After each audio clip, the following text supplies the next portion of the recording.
Cultuuragenda. Met Reinier Eggen. RTV Parkstad. We hebben een artiest in de hut, zeg ik dan. En voor de mensen die hem nog niet kennen, stel je even kort voor. Hallo allemaal, mijn naam is Karel van Sparget. Ga op Limburgs of Nederlands? Wat je wil, Karel, maakt mij niet uit. Limburgs vind ik wel lekker, hè? Ja, oké, mag. Mijn naam is Karel van Sparget en ik kom uit Sittard. Maar voor de rest ben ik gezond. Karel van Sparget uitgelicht. Karel is artiest, componist, producer, zanger. Ik bedoel, wat nog meer? Moet ik nog iets aan toevoegen? Studio-eigenaar. Studio? Ja, zeker. Daarom zei ik producer. Ja, daarom zei ik producer. Hè? Ja. Studio-eigenaar, dus hij produceert ook voor andere artiesten. Het is maar dat je het even weet. Als je denkt van, hey, daar wil ik wel eens wat gaan doen. Dan mag dat natuurlijk. We gaan het zo meteen met Karel hebben. Hoe is het allemaal begonnen? Hè? Daar gaan we het allemaal over hebben. Ja, deze brave bos is 53 nou. En, Dankjewel. Neem ik aan. En ja, we gaan zijn hele, laten we zeggen, carrière gaan we uitlichten in een uurtje, Karel van Sparget. En natuurlijk heeft hij zijn eigen liedjes meegebracht. Ja, Karel is een Limburgse jong, dat weten we voor, hè? Ja. Het is een cover. Is gemaakt in 2016 of zo. Zo gaat. Ja. Even in het begin van... toen ik eigenlijk dan solo begon te zingen. Oké. Toen pas solo? Ja, ik ben een jaar of 6, 7 hoe eigenlijk. Solo aan de gang. Zie je, dat moesten we allemaal net. Dat komt er allemaal aan. Want wat dongen dan vuur die 6 jaar? Nou, een hele hoop. Dus op dit moment solo. Maar hij zingt ook duets met Frans Teunis en zo. Dat kunt we dadelijk allemaal horen. Vanavond in de RTV Parkstad Cultuuragenda. Karel van Sparget, uitgelicht door Renato I. bij RTV Parkstad. RTV Parkstad.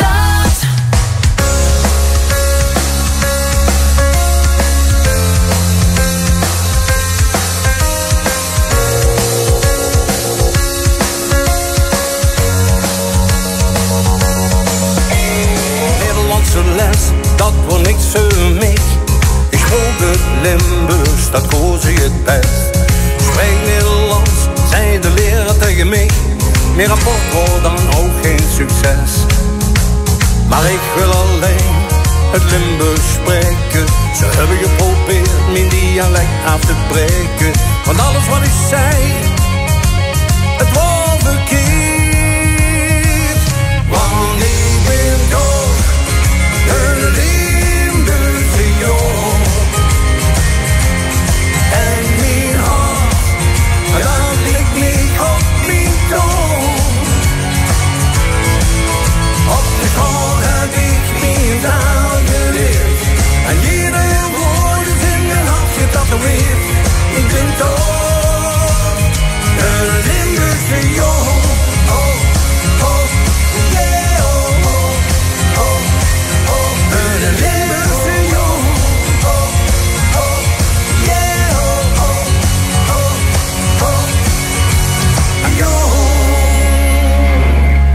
Karel van Sparget, vertel eens even, waar is het ooit begonnen? Ja, met de zangcarrière bedoel ik, hè? Nou, met mijn zangcarrière is het eigenlijk begonnen van een jaar of 10, 12 af. En dan ging ze met vriendjes bandjes rond spelen. En dat ding ze zelf op een moment, dat lijkt me wel get. En ik koos al een beetje brullen, dus... De koos een beetje brullen? Maar ik vond het raar, want de meeste hoes verzin met 8 jaar. Ik ben de oudste. En ik zeg, mam, ik ben de enige die zingen kan. Ik zeg, ik ben ook de enige die horen op de borst zit. Dus ik, die anderen hebben dat allemaal niet. Volgens mij ben ik net van pap. Altijd, ze doen allemaal die anderen 7 neer. En zo is het gekomen. Kijk, hij is ook nog komiek. Ja, door de buterellen, door de vriend. Ja, in buurt erbij. Nee, maar dan begint zich te klooien met muziek. En eigenlijk is het dan eigenlijk nog voor meisjes te imponeren en zo. Maar dat is niet zo goed gegaan. Maar dat bezie je. En toen we een jaar of 17, 18 begon het wat serieus te werden. Dat we toch kans hadden om een Pinkpot te gaan staan en zo met de band. En wat spelen ze toe? Welke band en wat voor soort muziek? Wel Lazy, die was de eerste band. Tenminste, de eerste serieuze goede band. En dat was Deep Purple Tribute was dat. En dat deed voor zo goed dat voor Jazz Bells wonnen en zo. Heel veel festivals gewonnen. Heel veel door gans Europa getoerd zijn. En maar ze horen wie bescheiden dat vertelt. Hè? Ja, we heen door gaan optreden en door Europa heen en door en deels en door en door. Jongens, rustig. Vertel het de luxe mullen. Op Jazz Bells gestaan samen met Jefferson Airplane, ja. 14.000 nu. En we zouden nog op Pinkpop staan. En wordt toen een eendaags festival. Een Nederlandse band. Ja. Dat was overigens toen Doe Maar. Die kreeg toen een gigantische hit. Doe Maar, ja. Die zijn ja, en dan hebben ze die moeten pakken. Want Jan Smeets was een goede vriendje. Nog altijd. En ja, sorry Karel, maar zeg je snap het. Als dat nu 3 dagen was geweest, hadden we daarbij gestaan. Maar ja, goed. Sommige dingen lukken net wel. En sommige dingen lukken niet. Maar ik stond daar niet te lang besteld. Ik heb een geweldig... en daarna ben ik ook in dat muziekwezen blijven. Maar altijd met bands. Ik heb nog met Jo Heuner van de Spek en Span heb ik 15 jaar in de band gezeten. Dus, maar wordt dat een beetje beeldvorming van de bands? Wordt rock of wordt het allround? Deep Purple, dat is puur hardrock wat het toen. Hè. Duidelijk. En daarna is het dan ook weer meer naar de blues en naar de... Eigenlijk alles en top 40 en zo gegaan. Dus waar het gaat mellow waren, als in het begin wil ze natuurlijk... Neem nog even de namen van die bands. Neem ze. Ja, Lazy, Dayglow, whatever nog. Misschien wel 20 bands gehad. Dus, dat was de namen niet meer. Nee. Maar de serieuzere worden dus Lazy. En nu laatst wordt het The Breeze. En dat was wel een topband die in Limburg de laatste 15 jaar voordat ik met het solo-werk ben gewonnen. The Breeze. Op Mo Jones in, van de Mo Jones Big Band. Ja, dat Mo. En Roy Takaya, supergitarist en zo gedaan. Dus dat waren wel serieus degelijk. En we speelden nog heel veel. En ja, maar op een gegeven moment hebben ze het wel gezien. Dan was ze 65 en zo. En dan denk ze... Nou, we weten meteen wie oud dat is. Hè? Want dan zet je zoveel jaar geleden ben ik zo doorgegaan. Toen was we 53. Maar het is geen geheim dat hij 73 bent. Nee, dat mocht iedereen wel weten. Ja. Nou, en toen op een gegeven moment zei ik... want ik had mijn vrouw leren kennen. 40 jaar geleden. En dan heb ik gezegd, ik ben gek op dich. Ik wil weer met dich. Zeg, maar ik kom nooit tussen mij en de muziek, want te flussen. Ja. Zeg, daar ben je nog gekker op. Ja. Mijn passie. Nee, dat is goed. En wonderwel is dat ook altijd goed gegaan. En toen wou ik met 65 eigenlijk een beetje ermee stoppen. Ik had het idee van ik gewoon nog alleen of zo. Zeg, ik denk dat ik ermee stop, 65. Als ze ermee stopt, gewoon niet van de gaaf zit. Dus ik ben gedwongen om eigenlijk te gaan zingen en weer te gaan. Ik zei, dat vind ik veel te leuk. En ze gaat altijd vaak met, in ieder geval, en feestjes. Ja. En zo doen ze gekomen dat ik nu 8 jaar hier met bezig ben. En dat gaat wonderwel. Dat gaat wonderwel. En Karel had een heel breed repertoire. We gaan zo meteen naar de cover luisteren van... Tom Jones, ja. En hij zingt Nederlands. Ja, vertel het zelf even. Nederlands, Duits, Engels, Limburgs natuurlijk. Stimmung, rock, ballads, alles. De kent is zo gek net bedenken. Over jaren doen we heel veel. Dus hele oude nummertjes en zo. Tango's en alles. Dus, wat dat te koop is... U vraagt, wij draaien. U vraagt, wij draaien. En de kent is zo gek net bedenken of de Karel heeft het wel op. Dat is als ze van muziek als maak het niet doet. Ik bedoel, ik kan wel een voorkeur hebben, maar het is heel breed bij mij. Dus. Ja. Oké, we gaan even luisteren naar I'll Never Fall in Love Again. Van in dit geval niet op Tom Jones, maar Karel van Spaargeit. Dit is Parkstad. RTV Parkstad.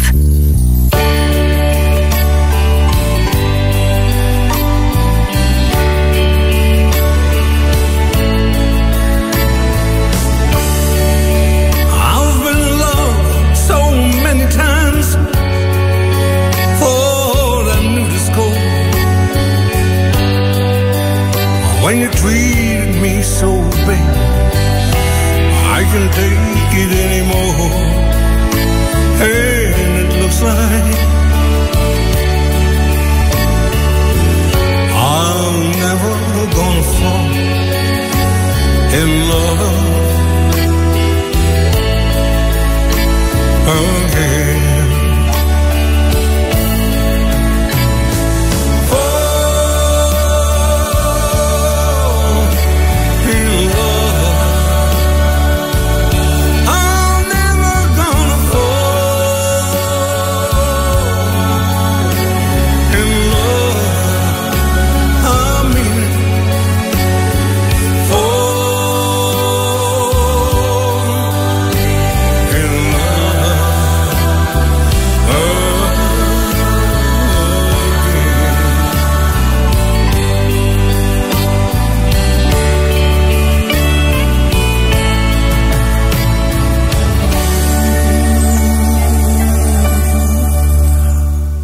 Ja, ik kroeg nu al een telefoontje van Lu, die van die Evergreens hoorde. En die zag van, potverdikkie, dit is echt lekker, man. Ja, is het ook. Karel, de solo-carrière, die loopt dus wie gesmierd, hè. Zo wie verzand. En een goede vriend van dich, Karel Verspagen, is natuurlijk Frans Teunis. Frans Teunis, ja. Dat worden we 2 jurkjes geleden worden. Doe het er Frans samen. Ja, dat wordt geweldig. Wordt een super interview. Kijk dat trouwens nog eens een keer terug. Ik ken er ving op YouTube en dat wilt zien. De Karel en de Frans samen. Die hebben elkaar door dik en dun geholpen. Dat gunt voor nu nog niet iedereen. Hè? Voor iedereen van hout van het leven. Ja, ook een geweldig nummer. Vertel er even over. Ja, dat is eigenlijk een bestand nummer. En ik vond dat wel een deuntje wat ik denk van, hé, dat kan zich met maken. Heb ik dan een tekst opgeschreven. Mm-hmm. Ik moet zeggen, Frans Teunis, daar had ik me ook veel met teksten. Dat is zo goed in. En dat 50 jaar meer op de teller aan ervaring als ik. Dus, 50 jaar? Die moesten niet de weg gooien. Ja, meer als ik dus. Ja. En daar moest je gebruik van maken als het in de buurt is. Mm-hmm. Maar ja, goed. En het is een hele goede tekst. En het is het lijflied van de zoeknazen, hoe het zit dat. Van de jongens. En als je het op bent, dan bot dat nummer erbij. En anders hoef je niet te komen. Nou, het is een nummer. Nee, het is gewoon een nummer. Moet je dadelijk maar eens luisteren. De tekst is geweldig. En de boodschap is ook duidelijk. Hè? Probeer ze wel altijd over te brengen. Ja, zeker. Hout van het leven, Karel Verspagen.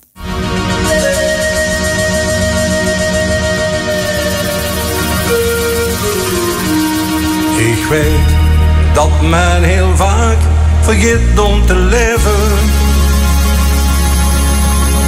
Doe raakt alles kwijt, onzekerheid, weet niet waarom. Dat gaat snel weer voorbij, dan wordt alles beter. Al denkst toen misschien dat bij goeie tijd dicht niet lekker. Houd mij nog één keer vast en houd van het leven. Vergeet alles terug en denk niet aan morgen. Houd mij nog één keer vast en houd van het leven. Vandaag lag de liefde. Nou is allebei.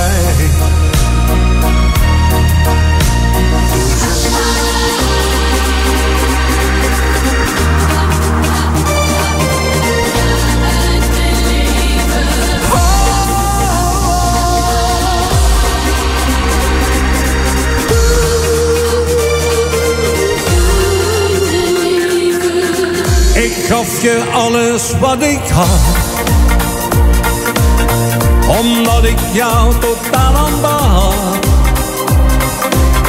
Maar jij bedroog me al die tijd.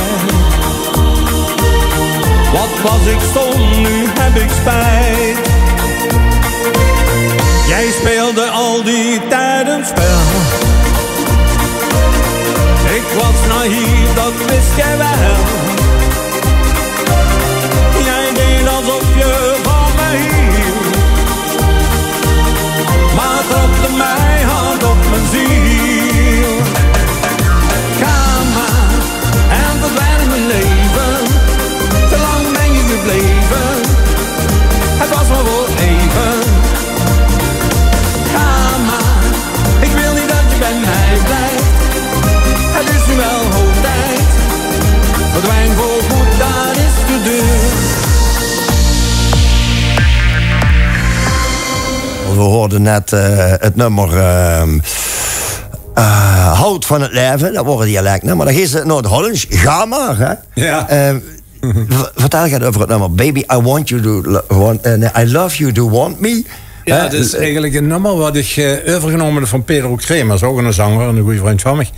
Hij had er 2 jaar op de plank liggen en laten maken bij Pebbers. En hij deed er niks met. Hij zat er niet zo in en vond het niet zo lekker.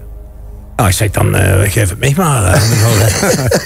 Ik zeg, ik vind het wel een leuk nummer. Ik zeg, dansbaar en alles. En natuurlijk, een beetje geld overgegeven. Ja, dat kost toch geld om zo'n band te maken. Hè. Ja, zeker. Ja. Maar het mij dan weer hebben en daar ben ik wel blij mee. Dus wel lekker op gedanst. Dus dat is een nummer wie toe 6 van Lobo vroeger. Ja, daar ben je vrolijk van. Daar woont je te warm mee. Dus, ja. Dus die oude nummers die doen het goed met een nieuwe Dondersmeer. Hè? Ja.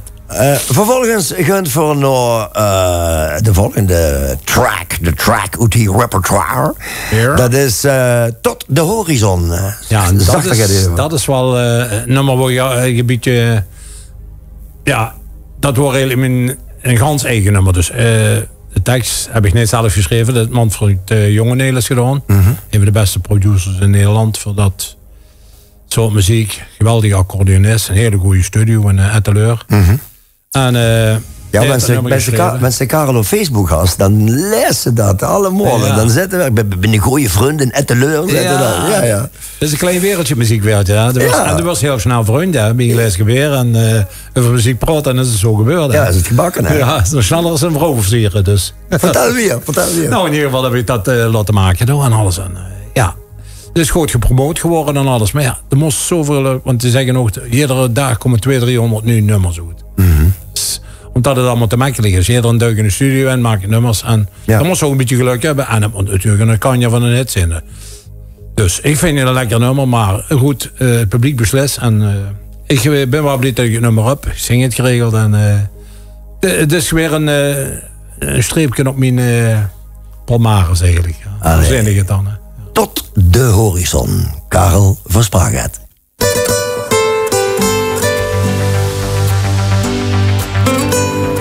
Als de sterren slapen gaan en de nacht verdwijnt, zal jij in het zonlicht staan met mij. Als een vogel op zijn vlucht, zijn vleugels wijd gespreid, gaan wij dan de horizon voorbij.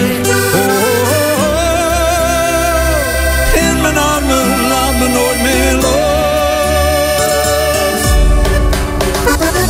Dans tot aan de horizon met mij, tot aan het einde van de wereld, maar dan wel alleen met mij. Dans met mij de horizon voorbij, is het mooiste in het leven met mij.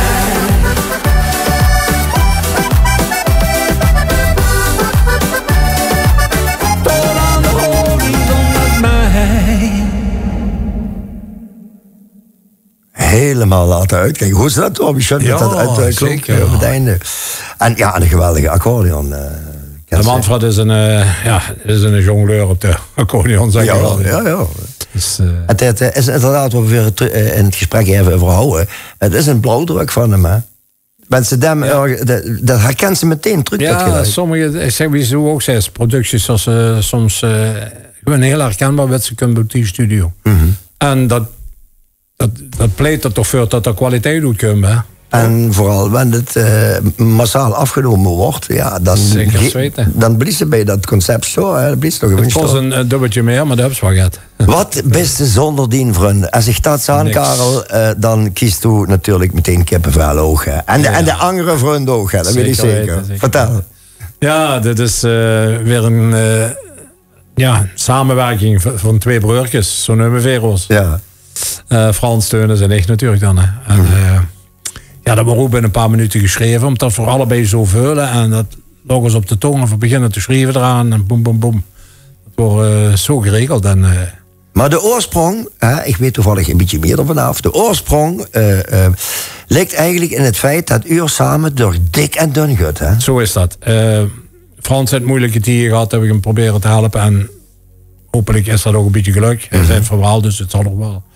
Andersom ook, als ik het even in het zin zet, staat er ook bij me en zo gaat allemaal. En we kennen elkaar ook heel erg goed te horen zeggen. Ja. Dat moest wel eens Maastricht en ergens zitten er neer. Oh ja. Maastricht is af en toe een beetje hardhoofdig en zo, maar daar gewoon gewoon tegenin. En hebben het ook allemaal goed aan. En andersom doen we het ook. We vullen elkaar aan op heel veel dingen. En, we zijn de twee eenheid, wat ik altijd zeg. En, ja, kijk, er zijn een hele hoop lui die hebben een oordeel over Frans Teunis en Karel van Spraget.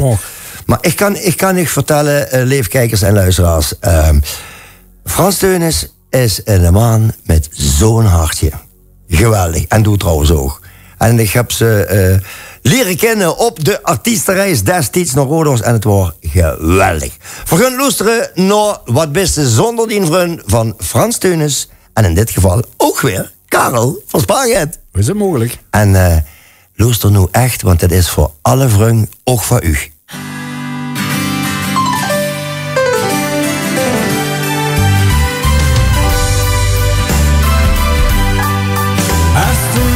Niet zo geit wist de wils, het verdriet in het leven. Maar een vriend of vriendin pakt ik vast, dan weet ik dat goed. Zonder wijn en met hier wel gevoel, zal ze vriendschap geven. En ze delen verdriet en die pijn, de best nooit alleen. Wat is de zonder die vriend? Ook al is het maar één. Als een vriend of vriendin bij die is er niets meer alleen. Wat is de zonder die vriend? Dan wist ik mij alleen. Een vriend of vriendin, dat is fijn, dat wil iedereen.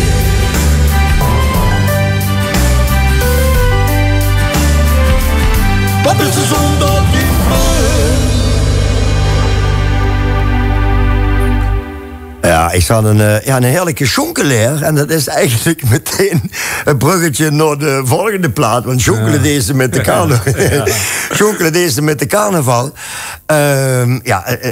Vertel, Karel, waarom dat ze dit nummer hebben gemaakt. Want ik heb me juist vergeten verteld. Ik ga er wel kippenvel van. Vertel me. Ja, het volgende nummer is, weet je dat al, Eenmaal Prins te zijn. En dat is natuurlijk een geweldige hit van Frans Kronenberg geweest. En Frans is een goede vriend van mij. Mm-hmm. Dus eigenlijk heb ik dit eigenlijk meer gezongen als hommage aan Frans. De meeste kennen Frans Kronenberg natuurlijk wel wie er heel groot Limburg gemaakt. Ja, natuurlijk. Maar dit heeft hij ook gemaakt. Dus, daarom, en dit voor mij vond ik dat het gevoeliger als dat andere. Dus, dus daar kunnen we alles een beetje bijeen, zo. Het gevoel en wat ik voor Frans heb. En is helaas een beetje ziekend weer, of al een tijdje. Maar ik zie hem nog geregeld, tenminste als het kan. En hier wil ik dus met uitdrukken wie voor bewondering ik over de man heb. Dus dat is een beetje wie. En pak een beet vandaag over 4 maanden en een week zetten voor op de 11e van de 11e. Dus wie schön is dit? Ja. Als voorloper op de 11e van de 11e. Kinder. Karel, kon ik hem even zelf aan? Ja, Frans Kronenberg. Gezongen door Karel van Spaargeit. Eenmaal Prins te zijn.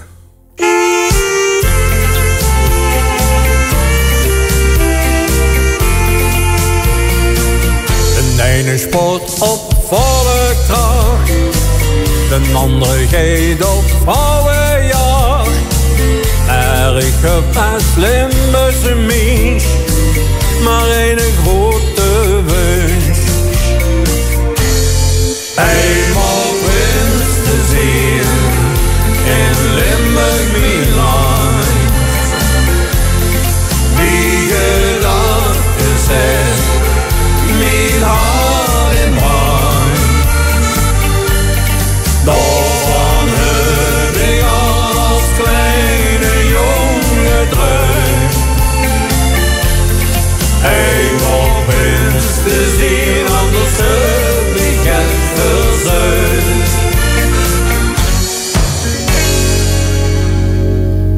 De zomer is door, alhoewel aan het weer moeten we nog even wennen, want dat is nog niet zo. Hebben ze 1,5 week goed weer en dan regent het weer piepenstielen.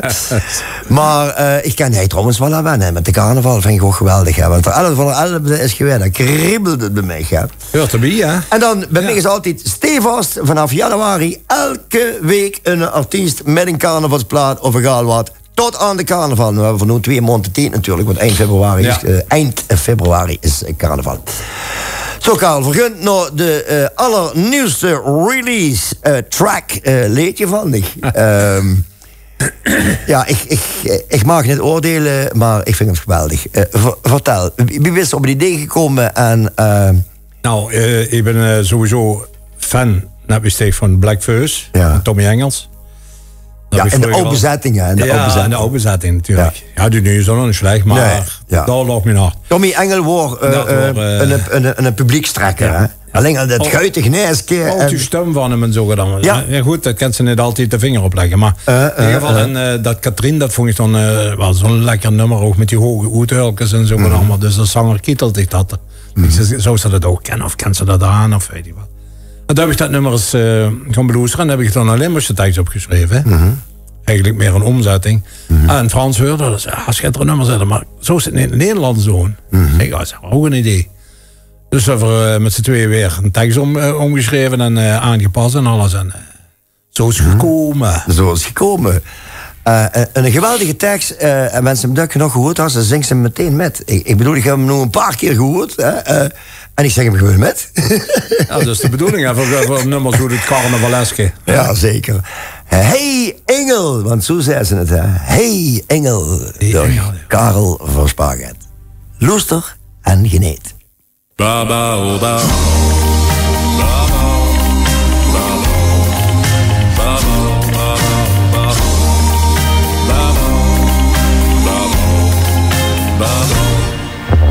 Ik voelde me verloren, was er wanhoop nabij.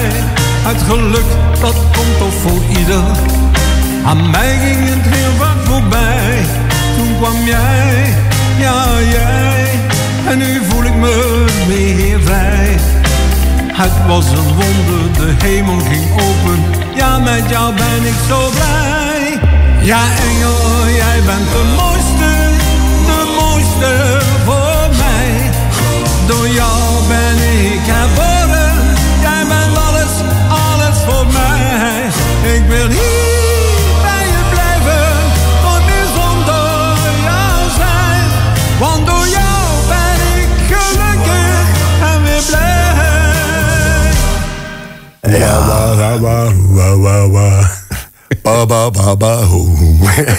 Oh, Katrien was dat natuurlijk van de Black Fuss en een cover van Karel Verspaget. Hey Engel, houd hem in de gaten, want ik kon er toch vanuit dat hij in de top 10 gaat komen. Hoor. In de Limburgse top 10, zeker weten. En dan eindigt op de eerste plaats. Eindigt op de eerste plaats.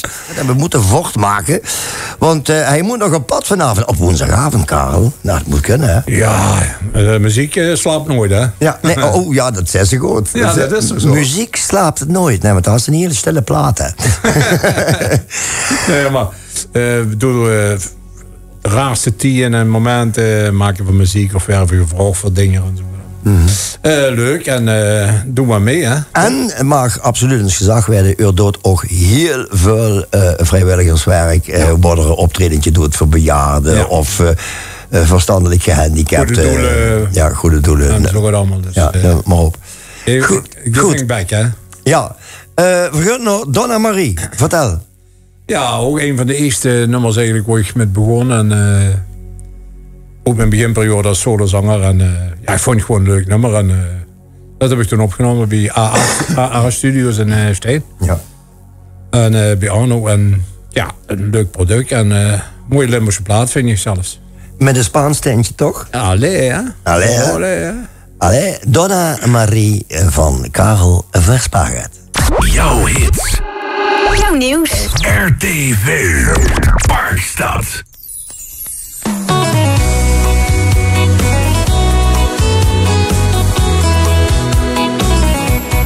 Donna Maria, Donna Maria, ik weet dat ze was nog iedere nacht in Santa Lucia. Donna Maria, Donna Maria, maar wacht toch niet meer, ik kom niet meer naar Santa Lucia. Jan, toch nee, omdat du hast verloren. Jan, toch nee, want dat ik ben weggegaan. Dan kwam een ander, dus ik veranderde mijn leven. Nee, Jan, toch nee, zo zal het heus wel beter zijn.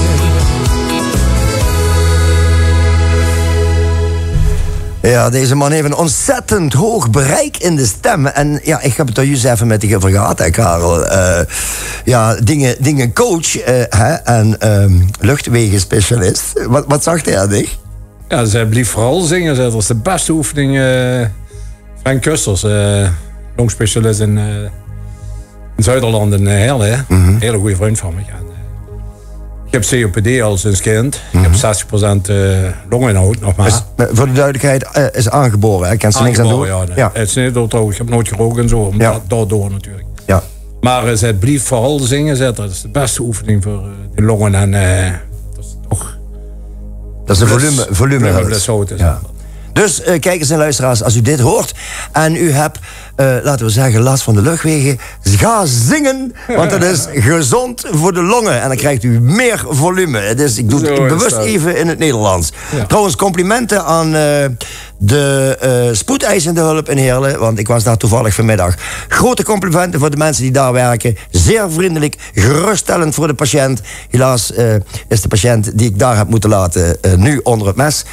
Maar laten we hopen dat het goed met me gaat. Compliment aan Zuiderland. Mag even voorgeklapt worden. Moet blijven, hè? Dus ja, zeker. Allemaal, trouwens, alle personeel van Zuiderland. Complimenten wat jullie doen. Petje af voor jullie. Goed, moet ik niet eruit knippen, erin laten. Karel, ik zal dich missen. Vertel het over het nummer. Ja, dat is een nummer van Leen Zeilmans, origineel. En Leen is een goede vriend van mij. Of een goede manier, wat ik zei hem geregeld. Nu hebben ze een hele goede hoop vriend doen. Ja, weet je, dan muziek maakt vriend. Zonder dat ze de hospelkamer tegen te komen, een hand te geven en even praten. En dan beginnen ze over die hobby of over die passie. En dan zit ze op één golflengte. En dat nummer vriend zijn elkaar. Kijk, het zijn niet vrienden wat de deur plat lopen en andersom dat. Nee, maar algemene vrienden en muziekvriend. Ja. En daar heb ik er heel veel van. Dat is gewoon zo. Ik kom heel veel lui tegen en ik tref heel veel lui. Ja, ben ze regelmatig veel optreden. Kun je veel lui tegen? Toen ken ze ook ongeveer alle muzikanten die hier rondrennen. Zo werkt dat nou eenmaal. Ja, wie ouder dat ze wees, wie meer dat ze natuurlijk kent. En muziek voor vrolijkheid en levenslust en alles. Mensen. Ook de droevige nummers kennen gaat brengen. Ja, natuurlijk. Dus het is altijd een goede flow als ze muziek maakt. Of bluesers of produceert. Ik ga wie ze met muziek in aanraking. Maar hij heeft ze zelf ook de Limburgse tekst opgemaakt? Daar heb ik wel altijd de Limburgse tekst zelf op. Dan gaan we ons luisteren met wie gevoel dat dit gezongen werd. Ik zal dich missen.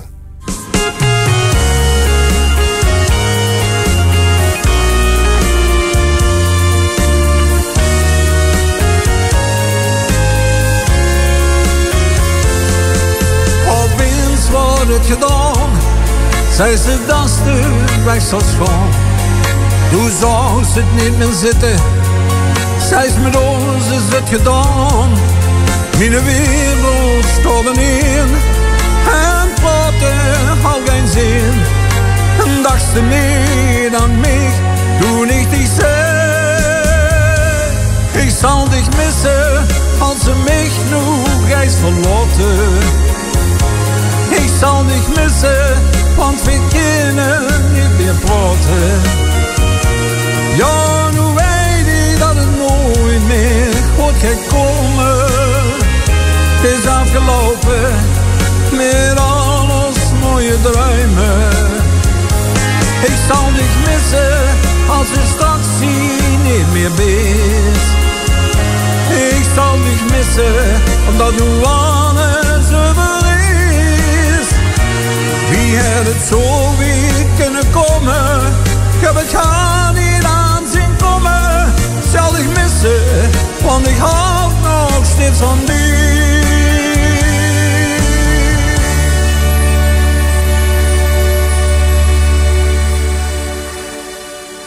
Ik zal dich missen van Karel van Spaargeit. Karel, vergunt langzaam afscheid nemen van elkaar. Ik hoef dich net te vragen wie lang dat ze nog door wil schoven. Zolang als God bleef en zolang als mijn longen en mijn stembeen en alles en de rest nog werkt. Mijn heupen zijn een beetje versleten, mijn rug. Ja. Maar als ik op de bühne sta, dan vergeet ik alle pijn. Ja. Dan ben ik blij dat je de Luc kan amuseren en mezelf natuurlijk ook. Ik kan u vertellen, lieve kijkers en luisteraars, ik kom met regelmaat wel eens tegen dat er ergens optreedt of dat we samen dat ik het geluid regel en dat Karel optreedt. Ik kan u vertellen, de man ongelooflijk. Die zingt gewoon 7, 8 nummers achter elkaar zonder een grote pauze. Hij heeft dan wel een handdoek in de nek, want dan, lijkt er alweer warm is natuurlijk. Met isolatie te maken. Ja, de isolatie. De thermostaat is kapot. Moesten ze door te kieken in Zuiderland. Zal zien. En dus onvoorstelbaar. Op die leeftijd, jonge boers van 73 jaar. Ja. Grote complimenten. Zij is het grote. Grote complimenten. Ja. Wilt u nog wat toevoegen? Want anders kan ik dich uitzwaaien. Ik vind dat het net wie altijd heel professioneel en heel goed doorgelicht. Ach, ik dan gewoon mee denken. Ja, maar dat kan op verschillende niveaus. Dan is het toch wel topniveau dus. Ja. En altijd leuk om met collega's, muziek te bepraten. En dat heb ik dus met plezier gedaan. En Lu, die vooral naar hem kijken en luisteren, want het is een kanjer, hè. En ben er Karel tegenkomt, je mag hem putje, je mag hem knoevelen, want Karel heeft helemaal gezegd tegen zijn vrouw, je mag me niet aan de muziek komen. Nu dank je voor het kijken en voor het luisteren. Ja. Vaar veilig naar Sittard en blijf gezond en doe alle groeten aan Dien en mijn vriend. Hey, Karel, bedankt. En onder de kerkruitje woord en onder de woord waar ik een moment afsleet. Adieu. Adieu. En goed heen. Bye bye.